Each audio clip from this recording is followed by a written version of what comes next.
ओम नमो भगवते वास्तवाय नमः विष्णुवे नमः ओम महालक्ष्मी नमस्तुभं नमतो सुरेश्वरी हरिप्रिय नमस्तुभं नमस्तुम दयानिधे। ओम नमो भगवते वास्तवाय नमः ब्रिंग बृहस्पते नमः ब्रिंग बृहस्पते नमः ब्रिंग बृहस्पते नमः। ओम नमो भगवते वास्तवाय नमः नमो भगवते वास्तवाय नमः ओम नमो भगवते वास्तवाय। जय हो बृहस्पति भगवान की जय, विष्णु भगवान लक्ष्मी माता की जय। बृहस्पतिवार व्रत कथा। पूर्व काल में एक ब्राह्मण बड़ा प्रतापी राजा राज्य करता था। वह जो बड़ा ही दानी और ब्राह्मण गुरु देवता तथा पितरों की पूजा करने वाला था। उसकी साधुता धार्मिकता समस्त देश में प्रसिद्ध हो गई थी। उसके द्वार से कोई याचक निराश होकर नहीं जाता था। वह नित्य देव मंदिरों में दर्शन करने जाता था। प्रत्येक गुरुवार को वह बृहस्पति भगवान का व्रत रखकर पीले वस्त्र, पीले फल फूल और नैवेद्य आदि से उनकी पूजा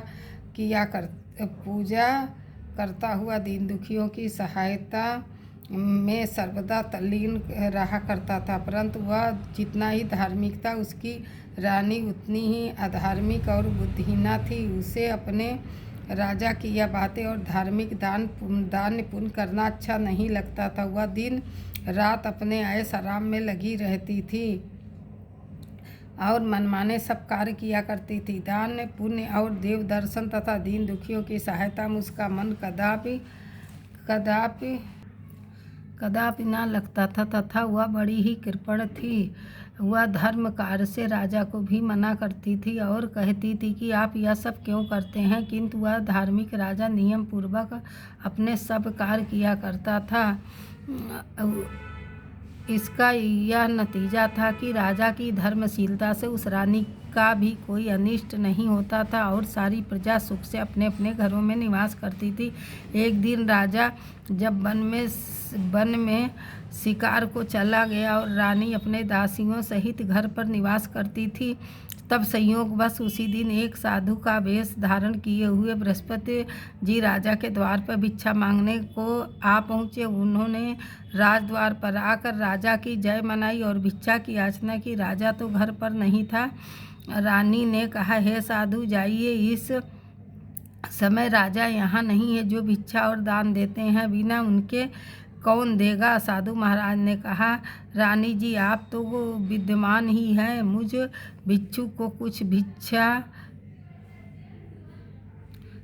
भिक्षा देने में आप ही समर्थ हैं। रानी ने कहा, महाराज मैं इस तरह के झंझटों में नहीं पड़ना चाहती। इस दान पुण्य से मैं बहुत घबरा गई हूँ।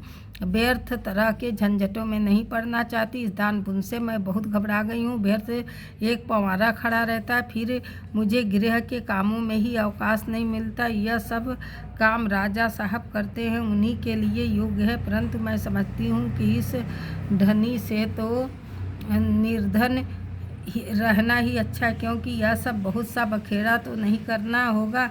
क्या आप कोई ऐसा उपाय जानते हैं जिससे यह धन ना रहे और मुझे शांति और चैन मिले? यदि आप जानते हो तो बतलाएं।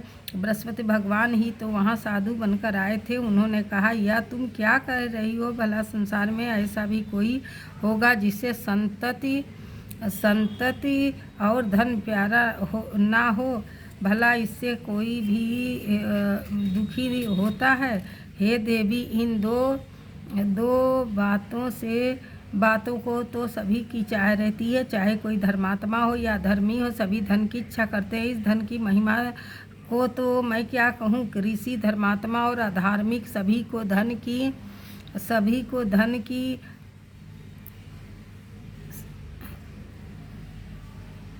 इच्छा करते हैं। इस धन की महिमा को तो मैं क्या कहूँ। ऋषि, धर्मात्मा और अधार्मिक सभी को धन की ये सब प्रकार की आवश्यकता पड़ती है। यदि तुमको भगवान ने धन दिया है तो उसका उपयोग करो।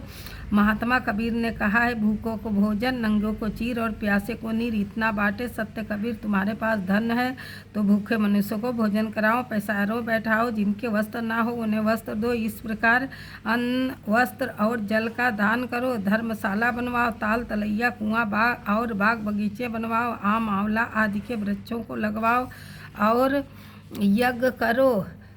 यज्ञ करो। साधु ब्राह्मणों को भोजन खिलाओ। जिनके पास धन नहीं है उनकी सहायता करो। उनकी कुंवारी कन्याओं का विवाह करा। इस प्रकार कितने ही यहाँ दया आदिक धर्म के कार्य हैं जिन्हें तुम कर सकती हो। यह क्या कहना है कि सब धन नष्ट हो जाए और मैं चैन की सांस ले लूँ। मैं तो सर्वप्रथम आपको यही कहूँगा कि आप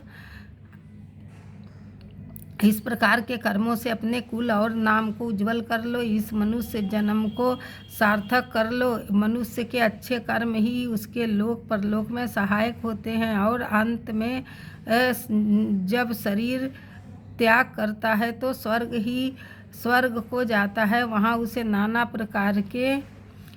प्रकार के सुखों की प्राप्ति होती है। परंतु साधु महात्मा की इस बात का उस पर रानी पर कोई प्रभाव ना पड़ा। उसने कहा, नहीं महाराज, मुझे इतना धन की नहीं चाहिए जिसे मैं इतना यत्न करके उठाऊं और रखूं तथा उसे फिर दान में दे डालूं, अथवा आपने जो कहा इतना पाखंड करूं।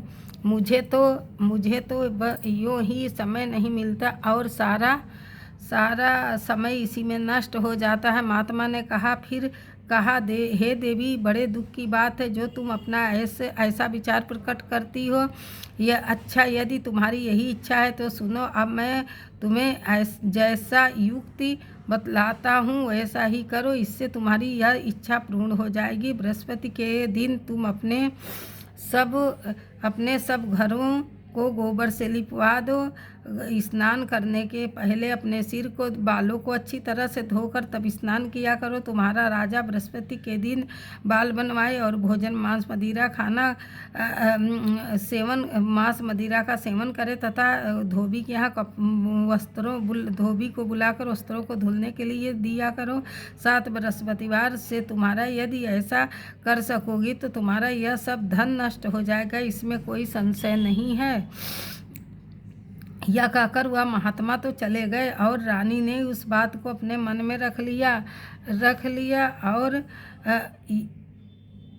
अपने मन में रख लिया। उसने बृहस्पतिवार के दिन वैसा ही किया। फिर तो बृहस्पति देव उस कुपित हो गए और 3 बृहस्पतिवार पूरा होते होते उसका समस्त धन, राजपाट आदि सब नष्ट हो गया। यहाँ तक कि रानी के घर में खाने का ठिकाना ना रहा।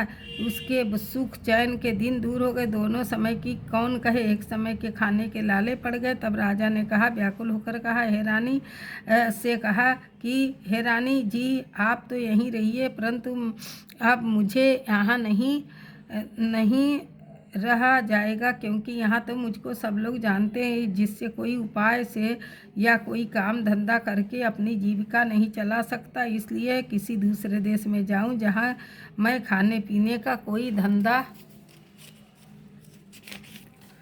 धंधा नौकरी करके अपने दिन व्यतीत करूँगा। कहा भी है, देश चोरी परदेश भीख बराबर है। शास्त्र में कहा गया है कि दूर चले जाने पर मनुष्य का दुर्दीन दूर हो जाते। यह कर राजा ने घर छोड़ दिया और दूर प्रदेश में चले गए, परंतु वहाँ से भी कुछ अच्छी बुद्धि ना मिली जो प्राप्त ना हुई। वन में जाकर वह लकड़ियाँ काटकर के शहर में लाकर बेचते और उसमें जो कुछ मिल जाता उसी से ले आते, किसी तरह अपना पेट पालन कर लेते। इधर रानी भी अपने घर में पड़े उपास करती, कपड़े लत्ते से फटील पड़ी रहती। किसी दिन इधर उधर से कुछ पा जाती तो खा लेती और नहीं तो केवल पानी पीकर सो जाती। मारे भूख के करवट बदल कर रात काटती। इस प्रकार उसकी यह दशा हो गई कि कई दिन तक उसे खाने को कुछ नहीं मिला और मारे भूख के दम घुटने लगा। तब उसने अपनी एक दासी को बुलाकर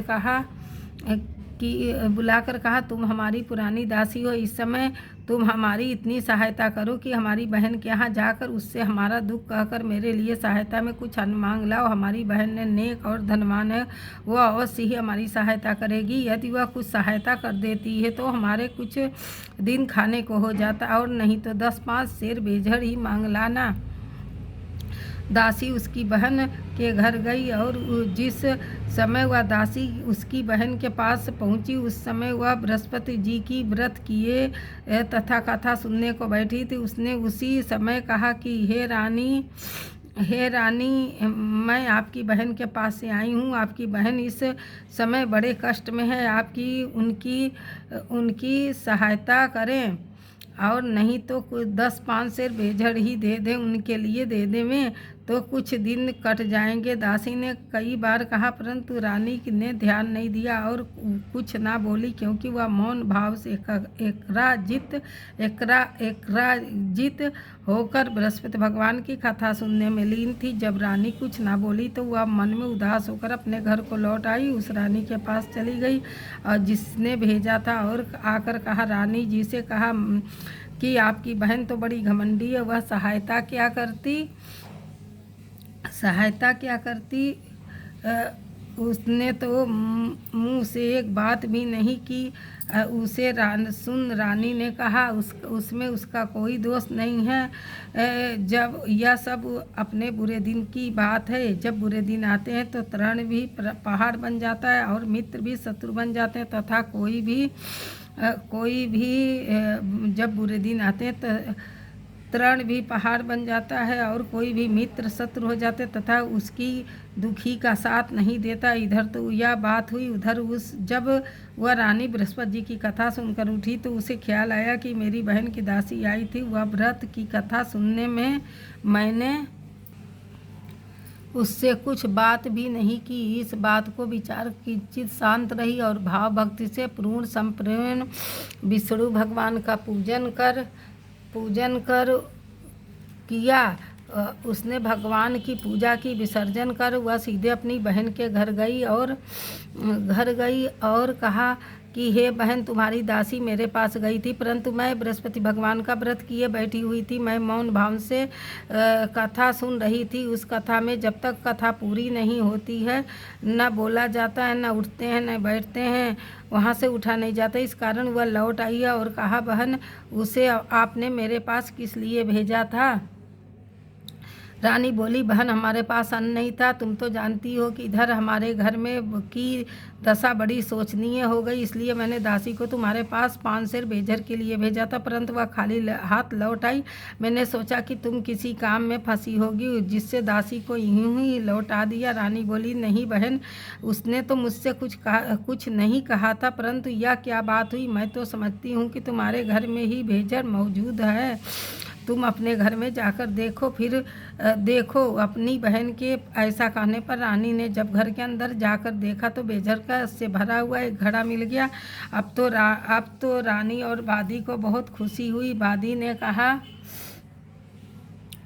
ने कहा, हे रानी, यूँ हमको तो भोजन के अभाव में हम लोग रोज नित्य ही व्रत करते हैं, इसलिए मेरी समझ में यह आता है कि यदि हम लोग भी इनसे व्रत विधि और कथा पूछ लें तो हम भी किया करेंगे, कोई हानि नहीं है। रानी ने कहा, नहीं, कोई हानि नहीं, अवश्य ही पूछ लिया जाए।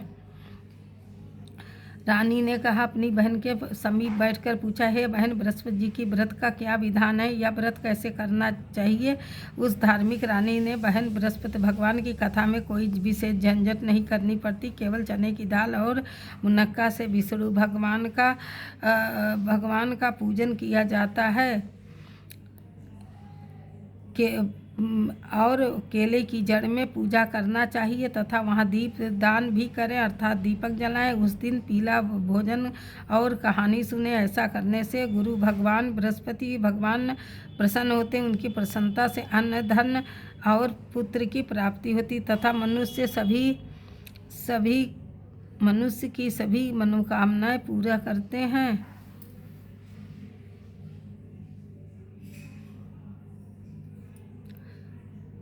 यह सुनकर उस रानी और दासी दोनों ने निश्चय किया कि कि बृहस्पति दोनों निश्चय किया कि तब चना और गुड़ कहाँ मिले, इसलिए उन्होंने गुड़साल में प्रवेश किया और वहाँ से जाकर चना और गुड़ बीन कर ले आई और उस चने की दाल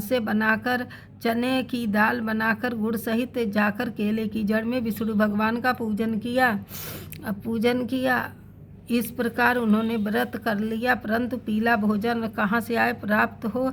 बेचारी रानी और दासी दोनों ही बड़ी दुखित थी, परंतु व्रत के प्रभाव से भगवान बृहस्पति तो बड़े प्रसन्न थे, इसलिए थाली में पीला भोजन लिए भगवान स्वयं उपस्थित हुए और दासी को देकर बोले, यह तुम्हें और तुम्हारी रानी दोनों के लिए है, अब इसी भोजन को करना।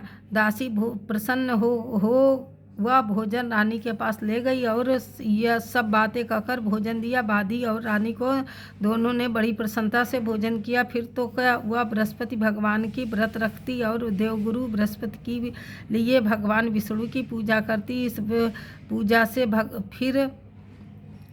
फिर रानी और दासी धनवान हो गई, परंतु ब्रह्मा के लेख को और कर्म की रेखा को मिटाना बड़ी कठिन होता है। रानी फिर आलसी हो गई तथा दासी ने कहा, देखो रानी, जब हमको अनाज नहीं मिलता था तो हम लोग इसी प्रकार आलस करती थी, जिससे सब कुछ नष्ट हो गया। तुम बहुत परिश्रम के बाद तुम्हारे ये सुदीन लौटे हैं, अब फिर वही आलस ना करो, दीन जनों को दान देकर सब पुण्य कर्म करो, भूखों को भोजन और प्यासों को पानी दो, पौसारे बैठाओ, ब्राह्मणों को दान दो, मान सम्मान और भोजन दो। रानी ने फिर खूब सुकर्म किया, इसका यश फैल गया। वह अपने पति राजा के लिए चिंता में पड़ी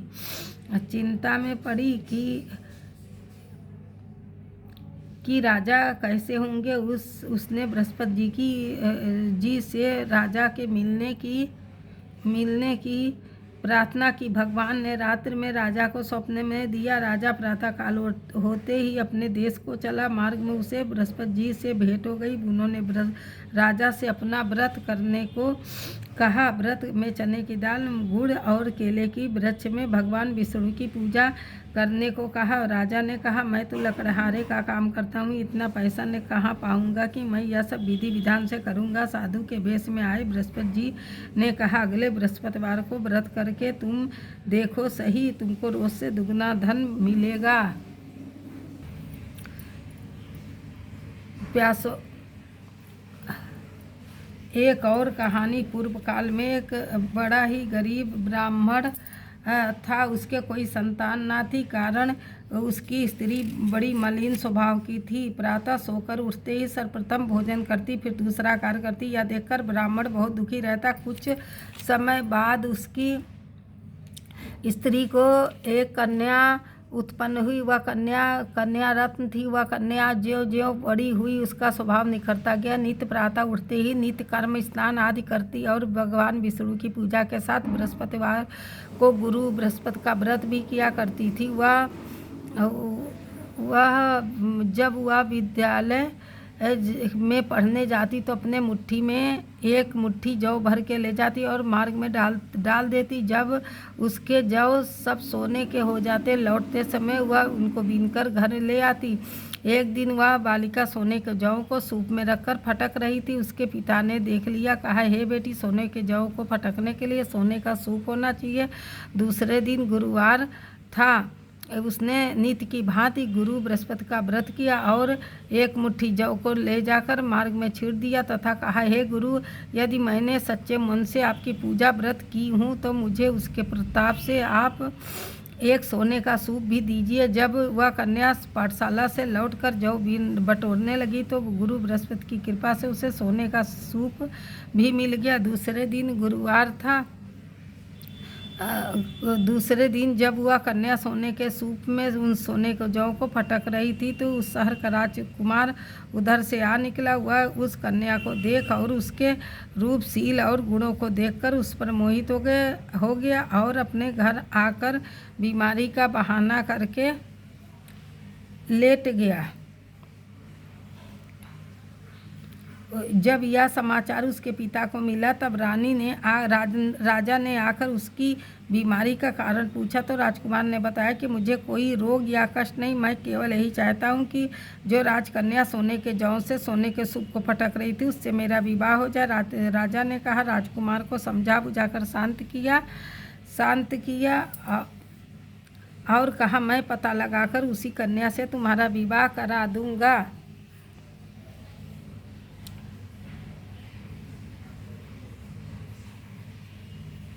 राजकुमार ने कन्या के घर का पता बतलाया। राजा का मंत्री उस ब्राह्मण के पास गया और सब समाचार कहा। ब्राह्मण ने सभी अपनी कन्या राजकुमार को दे दी। कन्या के जाते ही ब्राह्मण पूर्वत दरिद्र हो गया। अन्न धन वस्त्र के दुखी से उसका एक एक दिन बड़ी मुश्किल से व्यतीत होने लगा। एक दिन वह दुखी पिता अपनी कन्या से भेंट करने गया। कन्या पिता की दीनता देखकर बोली कि पिताजी, आप मेरी माताजी को यहाँ लिवा लें, मैं उनको युक्ति बतलाऊंगी जिससे आपकी गरीबी सर्वदा के लिए दूर हो जाएगी। ब्राह्मण घर गया और अपनी पत्नी को कन्या के घर लिवा ले गया। कन्या ने अपनी माताजी को समझाते हुए कहा, माताजी, आप नित्य प्रातः उठकर नित्य कर्म से निवृत्त होकर स्नान आदि करके भगवान विष्णु की पूजा किया करें तो आपके घर की सारी दरिद्रता दूर हो जाएगी। परंतु उसने ध्यान नहीं दिया और पहले की भांति उठकर बच्चों की जूठन खा लेती और पूजा के समय कह देती, मैं तो भोजन कर चुकी हूँ। यह सब सुनकर उस जो पुत्री थी उसको बड़ा दुख हुआ तो उसने आकर अपनी माँ को एक कालकोठरी में बंद कर दिया और प्रातःकाल निकाल कर पूजा पाठ आदि कराया। इससे उसकी ब्राह्मणी की बुद्धि ठीक हो गई और वह बृहस्पतिवार को व्रत करने लगी। बृहस्पति भगवान के व्रत से वह ब्राह्मण भी धनवान हो, सुखी हो तथा मरने पर वह पति पत्नी स्वर्ग के सुख को प्राप्त हुए। उधर वह राजा जो लकड़हारे का कार्य करता था उसकी जीविका चलाता था और साधु महात्मा के कथन से जब बृहस्पतिवार का व्रत किया तो उसके लकड़ी के व्यापार में दिन दूना रात चौगुना लाभ होने लगा। परंतु किसी एक दो बृहस्पति का व्रत उसने नहीं किया और बृहस्पति भगवान की नाराजगी से उसे बड़ा कष्ट हुआ। एक दिन उस नगर के राजा ने यज्ञ का आयोजन किया जिसमें उसने यह घोषणा कर दी कि कोई भी मनुष्य अपने घर में आग ना जलाए, भोजन ना बनाए। समस्त जनता मेरे यहाँ भोजन करने आए। जो इस आज्ञा को पालन नहीं करेगा उसको फांसी पर लटका दिया जाएगा। राजा आज्ञा से सभी लोग भोजन करने गए। यही एक लकड़हारा कुछ देर से पहुंचा, इसलिए राजा अपने घर लिवाले गया और जब भोजन करा रहे थे तो रानी की दृष्टि उसी खूंटी पर पड़ी जिस पर नवलखा हार लटका हुआ था, वह ना दिखा। रानी ने सोचा कि मेरा हार इसी मनुष्य ने चुरा लिया। फिर उसी समय उसको बुला जेल खाने में डलवा दिया। जब राजा जेल खाने में गया तो विचार करने लगा कि यह तो ना जाने मेरे किस जन्म का दुष्कर्म था जिससे मुझे यह दुख प्राप्त हुआ है। उसी समय बृहस्पति जी साधु के वेश में आके उसके समक्ष आए और कहा कि तुमने बृहस्पति जी का व्रत नहीं किया, इसी से तुमको यह दुख प्राप्त हुआ है। खैर, अब कल ही बृहस्पतिवार है, इसी जेल खाने के फाटक के पर तुमको 4 पैसे मिलेंगे, उसी से तुम व्रत का कर लेना। उधर राजा को 4 पैसे मिलेगा, उसी से तुम व्रत कर लेना। उधर राजा को स्वप्न दिया कि हे राजा, तुमने जिस व्यक्ति को जेल खाने में बंद कर दिया वो निर्दोष है, वह राजा उसे छोड़ देना। रानी का हार उसी खूंटी पर लटका हुआ, अगर ऐसा नहीं करोगे तुम्हारे राजपाट को नष्ट कर दूंगा। राजा ने स्वप्न देखकर सवेरे उठकर देखा तो हार खूंटी पर दिखाई दिया। उसे देखकर राजा प्रसन्न होकर लकड़हारे को बुलाकर क्षमा मांगी तथा उसे राजा के युग सुंदर वस्त्र आभूषण देकर विदा किया। राजा अपने नगर को चला गया। जब वहाँ पहुँचा तो क्या देखता है कि अब तो यहाँ सब सुख छाया हुआ है। चलते चलते वह घर पर आए यहाँ रानी ने राजा के स्वागतार्थ में पहले से ही बादी को द्वार पर भेज दिया था। बादी बड़े स्वागत से राजा को महल में लिवा लाई। राजा ने क्रुद्ध होकर रानी से पूछा, यह धन वैभव तुमको किस प्रकार मिल गया है? उसने कहा, यह सब गुरु बृहस्पति जी के व्रत के करने की महिमा है। राजा ने कहा, बड़ी अच्छी बात है, अब मैं भी यह व्रत नियम पूर्वक करूँगा।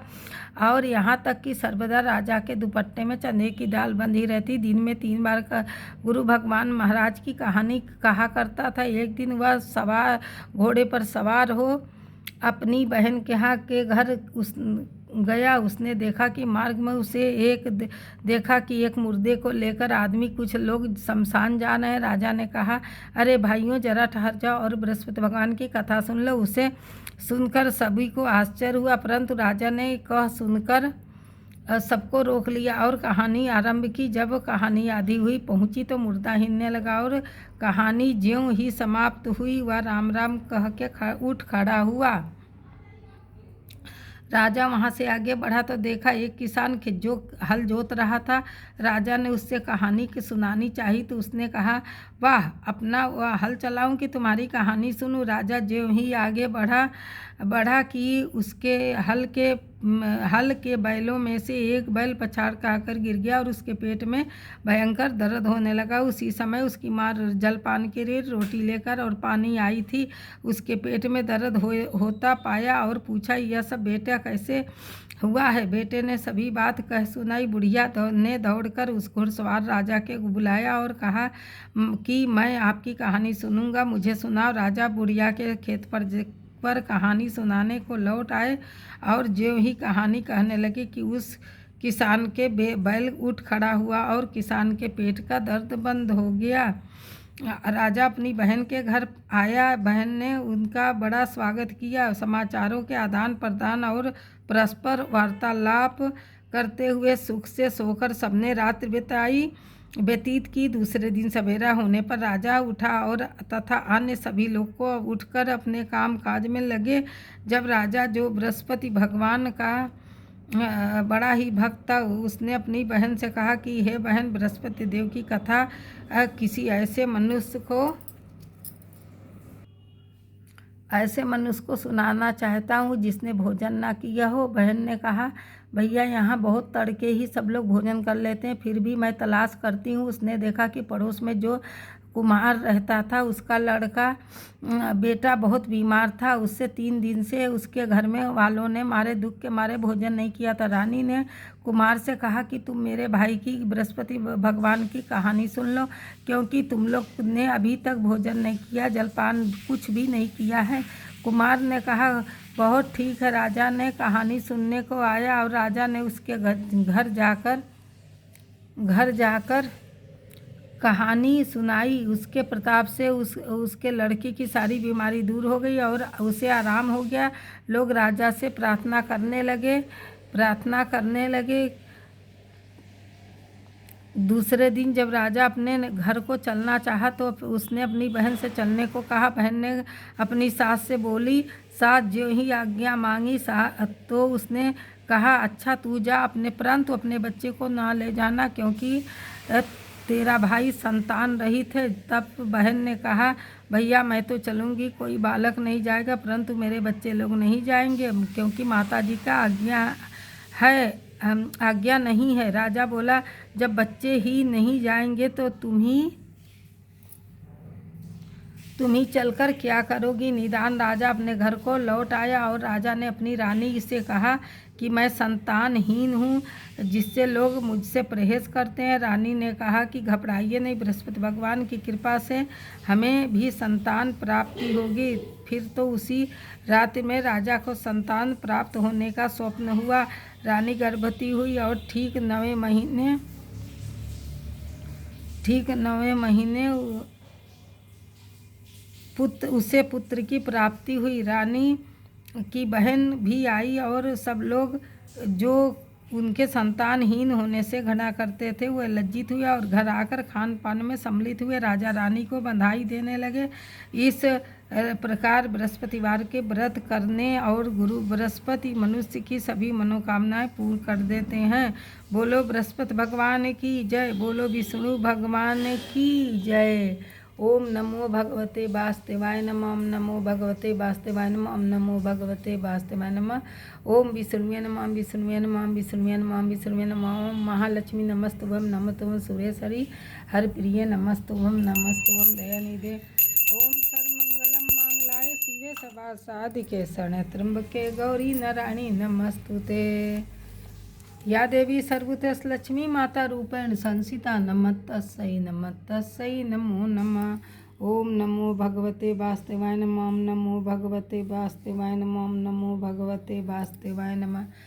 नमस्ते दोस्तों, मेरे चैनल को आप लोग भी बृहस्पति भगवान की कथा सुने और शेयर करें, और आप लोग भी कथा सुने, शेयर करें। भगवान सभी की मनोकामनाएं पूर्ण करें, हमारी भी करें, आप लोगों भी करें। और मेरे चैनल को लाइक करें, सब्सक्राइब करें और मेरा सपोर्ट करें। नमस्ते दोस्तों। ओम नमो भगवते वासुदेवाय नमः। राधे कृष्णा। मिलते हैं अगले वीडियो में। नमस्ते।